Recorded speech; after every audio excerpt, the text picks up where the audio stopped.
But like I said, I think it's maybe he misses like how it used to be too, and how he thought like our connection. We thought it was like the divine counterpart connection, but it was just not. And that's okay, but it's still some level of grief. Like, it's taking forever to grieve this. 12th house synastry. A lot of people hate that shit. It's like you can't get away from it. I'll tell you, I prefer that in 8th house over like the 7th house synastry. 7th house is like really tough for me. To me, 7th house is very karmic. I'm not saying 12th house ain't. It just depends on where it is. Like for me, like because my Venus is in my twin's 12th house, and my sun is also in his 12th house, I believe. Yeah, because then in his chart, in my, like, his sun, moon, and Mercury are in my 1st and 7th house, so it's like 717. That is like, it's crazy how that is like that. But anyways, so like in those areas, it's fine. My friend that I was just talking about, the one that I started talking to like last year, her Venus would be in my 12th house. My son's dad's Venus is in my 12th house, and like those, that's fine. That works. It's fine. Now, if the moon is the issue for me. Like, if the moon is in my 12th house, it could be very tricky. My mom's moon's there, but I think we're actually healing and getting through. You know, like I said, that we're working through the, you know, generational shit together. My son's is there, but anyway, I think it'll be okay. That's just weird because I think it was last night's dream that I was dreaming I had to like move really fast and take him with me. It was weird.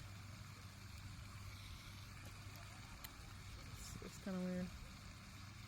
And then I had to do all this, sign him up for new school and all that. It was just weird. Like, what the hell am I doing this for?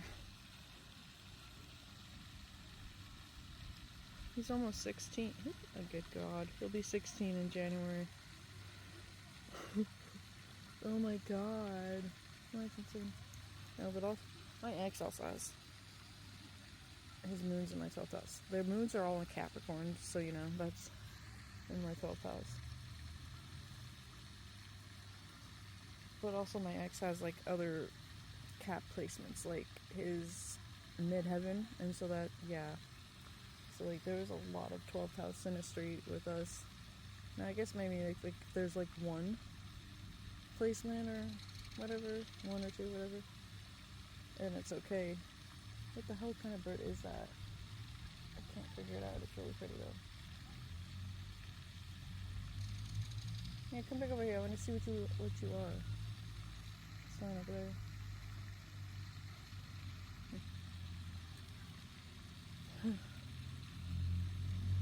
But yep.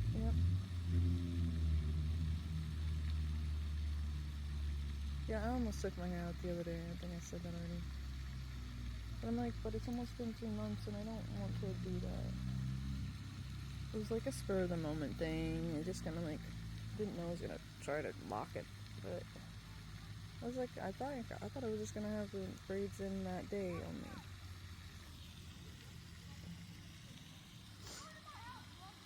People back behind me.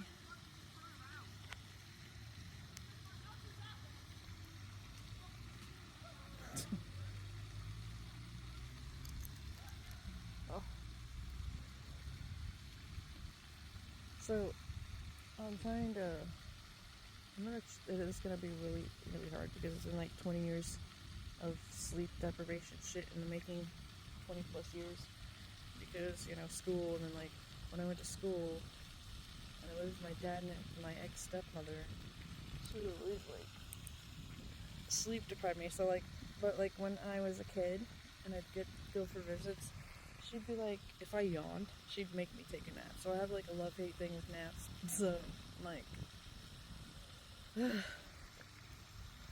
because then when I was a teenager and all that, lived with them, it was like she wouldn't let me take them that often. I don't know. And she'd sleep deprive me by making me, like, she would check my homework, and then, like, if it wasn't up to her standards, she would make me redo it. It was like so many different times. It was a fight every fucking night, and I would be up late, or like if I was up too late, it was like at the latest it was like 10, 11, or whatever. And then like she would sometimes make me get up early and then earlier to do it. So it's like sleep deprivation started then. And then I had kids, also with jobs, you know.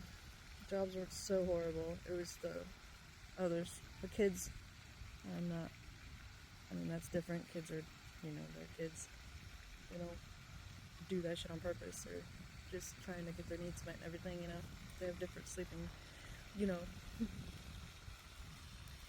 And my ex-stepmother's a fucking narcissist, so that's why. Okay, I'm gonna stepmother. Ugh. So, yeah. So now I'm gonna try. So I'm used to not honoring my body and going to sleep when I feel like I need to. So I usually just power through it. And that's also why I stay up all night. And I'm not really tired at night. Like, I got my own governance over my own body and everything at night. And that's also why I stay up, because nothing is being asked of me. I don't have stupid little responsibilities I have to do or whatever. Not that I really have them now, it's just, that's just how it was. That's just how it is. I always got up as a kid in the middle of the night for like a little bit.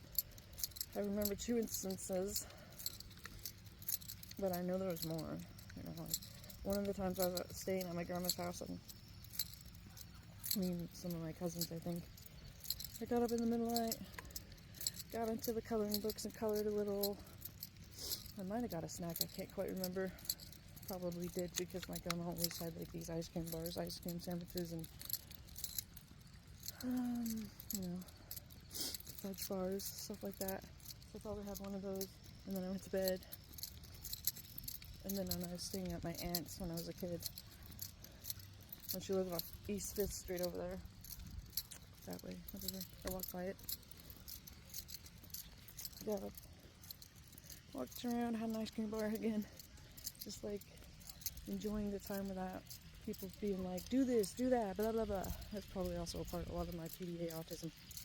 Pathological demand avoidance. If you don't know, that just means like